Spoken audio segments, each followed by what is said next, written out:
What time is it?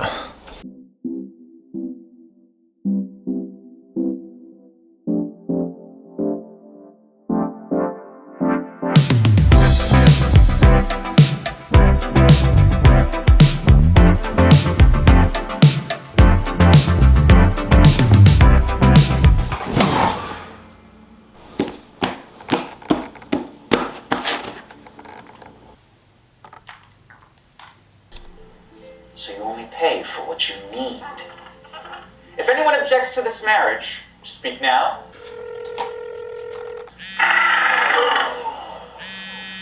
No, Kevin, no, not today. Hello? Hey, what's up, man? What's going on? I just woke up like literally 5 minutes ago. My eyes are barely open right now. This late? Yeah, man, I mean, I'm getting old. Like, I can't get up early like I used to. I'm just so tired, like, literally all the time. Alright, old man, so whatever. How about this? I'm thinking about going downtown tonight. I kind of feel like going out. What do you say? You want to tag along or what? Dude, I don't think so. I got plans with a lady friend tonight, plus I really, honestly just don't feel like going out. Dude, come on. You've said it yourself. You don't think you guys are going to work out together in the long run? I see what you mean, and, you're right, but I don't know, man. We've already been together for a year, and that's just so much wasted time. I feel like at this point, it's just easier for me to stay with her, But, I don't know. I can come up with an excuse. I'll tell her I'm not feeling well or something. I'll come out. I'll make it work, alright? Perfect, man. I knew you'd come around. Come by my place for 8, alright? Alright, man. I'll see you in a bit.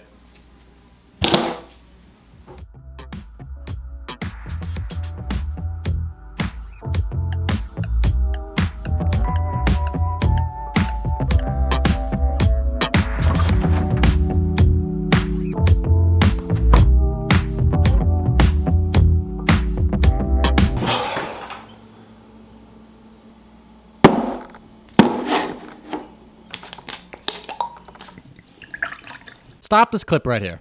I hope you guys out there aren't living similar lives in your 20s like Dumb and Dumber over here. That's right, as you guys know, that's me right there. 26-year-old phenomenon. 50 Cent Fent, as some people may call me. And by some people, I mean me. A lot of people tell me I'm washed up being 26 and all, but I think I'm just hitting my stride. Anyway, now that I have your full attention, let's go for a ride. What do you think? You want to go do it over there? There really are a number of ways people waste their 20s. There's a quote from this book, The Defining Decade, Why Your 20s Matter and How to Make the Most of Them Now, that says 80% of life's defining moments happen by age 35, 70% of a lifetime wage growth occurs during the first 10 years of your career, and 50% of us are either married or with the person we will eventually marry by age 30. It really is funny thinking about the decade of your 20s, because I feel like for so many people, whether they realize it or not, that 10-year period really can make or break the rest of their life. A lot of people in their 20s don't do a lot of the things that can really benefit them going forward in their 30s and 40s. And while it is still very true that you are extremely young in your 20s, you have a significant portion of your life to live. Your older self is going to thank you a lot more that you did some of these things in your early years, because it's going to be so much easier in your 30s and 40s and 50s. And if you don't do a lot of these things in your 20s, you're going to find out that it's going to be a lot harder for you in your 30s and your 40s and your 50s and as you go on. And some people might even feel like they're just playing catch up. I like to think there aren't really any regrets in life, only learning experiences. And while my 20s aren't over just quite yet, if I could go back, there are some things I would advise myself on. The first thing I would tell myself is really a combination of things. Like, if you don't enjoy doing something, stop doing it. Do things that inspire you, do things that make you come to life. Do what's best for you, because at the end of the day, you shouldn't be asking yourself what the world needs. You should be asking yourself what makes you really come to life. Because at the end of the day, what the world really needs is more people to come to life. That whole rant right there goes way beyond, more than you can even imagine. Activities, relationships, people, jobs, and more. Like we heard in the introduction, you probably hear people all the time that say, We've already been together for a year, and that's just so much wasted time, and I feel like at this point, it's just easier for me to stay with her, Staying together just to be comfortable is the worst reason to stay together. If you don't see a long-term future with a person or you end up growing apart, don't be afraid to go your separate ways, because at the end of the day, you have to do what's best for you. And trust me, I know, I found this out the hard ways multiple times, okay? It's not easy. This is way easier said than done, but you've got to do it it's for the best. Another thing I see people do is stay at a job for longer than they should. Now, I understand. I'm not asking you to just quit your job one day and go full YOLO and see what happens. Not at all. And I understand jobs don't always fall from the sky. But at the same time, if you work the same job through your entire 20s and you hate it and you haven't even tried to look for something else, I really don't feel any sympathy for you. I'm a real big fan of if you don't like something, try to change it. Again, I truly understand this isn't going to happen overnight, but if you are at least beginning to try, you're taking the first step in the right direction. And most of the time, nothing bad is going to come from it at all. Lastly, and most importantly, activities and hobbies. If you are enjoying an activity that you spend a large amount of your time doing, why would you do it? This might sound completely hypocritical, but this was me in my early 20s. I used to be extremely into powerlifting, as some of you might know. I used to get an immense amount of joy from moving as much weight as possible. But by the age of 22, I was completely done, burnt out, fried.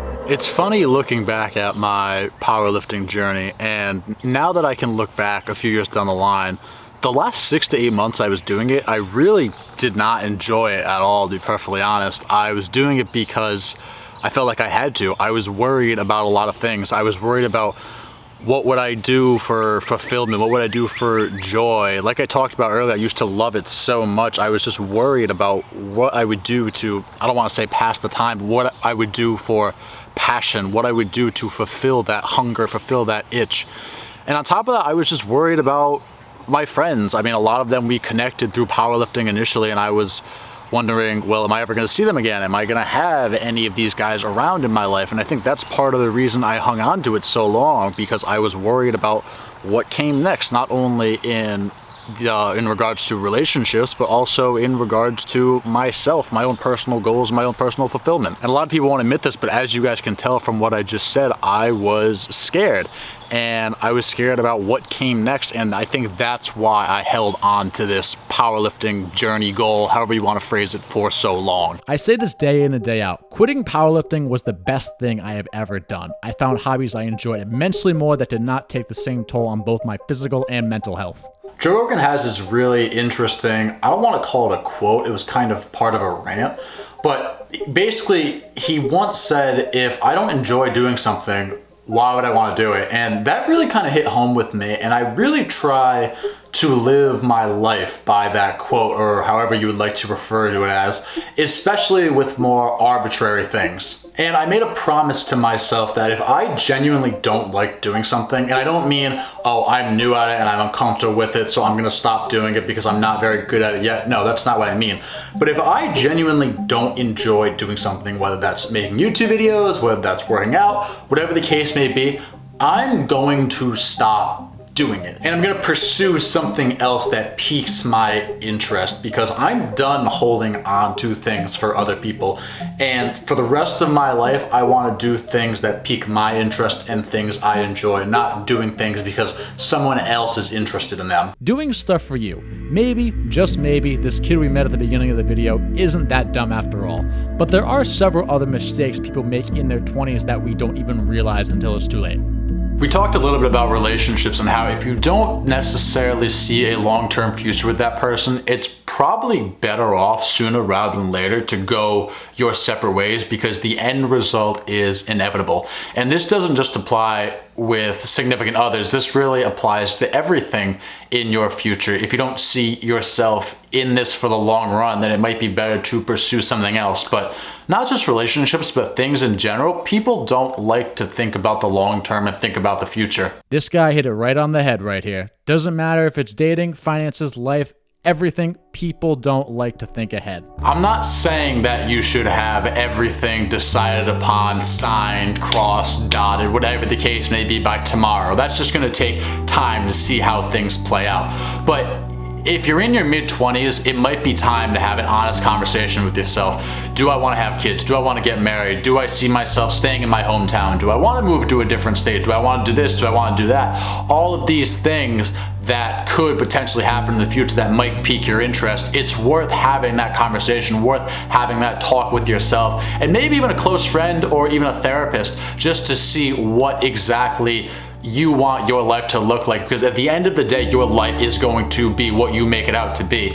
And the longer you say, oh, maybe one day, before you even know it, you're gonna look back in that time, that window that you had to do whatever it is that maybe you wanted to do one day, that day has passed and has set sail. Failing to plan is planning to fail. Again, you don't have to have your mind made up yesterday about what you're going to do the rest of your life, but starting to think about things seriously and where you can realistically see yourself, as well as goals you want to accomplish over the course of your life. And the last thing I want to talk about is people think they're older than they think they are. And in reality, you're a lot younger than you think you are. You see people in their 20s say all the time, I'm too tired for this, I'm too old for this, I can't do this, I'm not young enough, etc., etc.